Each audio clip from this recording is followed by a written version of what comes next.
সুবহান রাব্বিকা রাব্বিল ইজ্জাতি আম্মা ইয়াসিফুন ওয়া সালামুন আলাল মুরসালিন ওয়ালহামদুলিল্লাহি রাব্বিল আলামিন।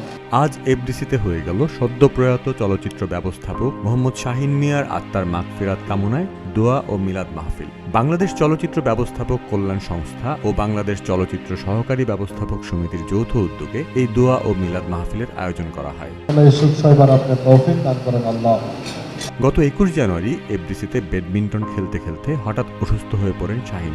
দ্রুত তাকে মগবাজার ইনসাফ বারাকা হাসপাতালে নিয়ে যাওয়া হয়। সেখানেই রাত 10:32 চিকিৎসক তাকে মৃত ঘোষণা করেন। বুধবার রাত্রে সে ব্যাডমিন্টন খেলতে খেলতে তার হঠাৎ ঘাম আসার পর শরীর অসুস্থ হয়ে যায়। ওইখানেই শাহীন পড়ে যায়।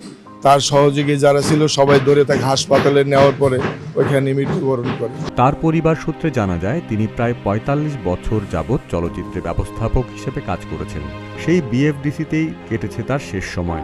আমার বড় ভাই বাংলাদেশ চলচ্চিত্র ব্যবস্থাপক সমিতিতে আজ প্রায় ৪০-৪৫ বছর এই জগতে আছে, এই চলচ্চিত্রে আছে, এবং সে একটা কারোর সাথে কোনো তার ঝগড়া ছিল না, বিপদ ছিল না, কোনো সময় করতো না। তার সহকর্মীরা জানান তিনি ক্রীড়াপ্রেমী ছিলেন, ব্যাডমিন্টন খেলতে পছন্দ করতেন। সেই পছন্দের খেলায় কেটেছে তার শেষ সময়। যে সে কাজ থাক বা না থাক প্রতিদিন এফডিসি আসতো এবং খেলাধুলা করতো, প্রতিদিন খেলাধুলা করতো। ব্যাডমিন্টন খেলা তার কন্টিনিউ ছিল, এটা খেলবেই সে, এবং 5 ওয়াক্ত নামাজ এটা কখনো সে মিস করতো না।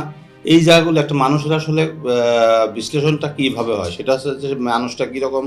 আমি তার ভিতরে আজ পর্যন্ত কোনো কালিমা পাইনি, কোনো বিষয়ে কোনো কালিমা পাইনি। তার আত্মার মাগফিরাত কামনায় সকলের দোয়া চেয়েছেন তার সহকর্মী ও পরিবার। সবাই দোয়া করবেন শাহীনকে যেন আল্লাহ বেহেশত নসিব করে।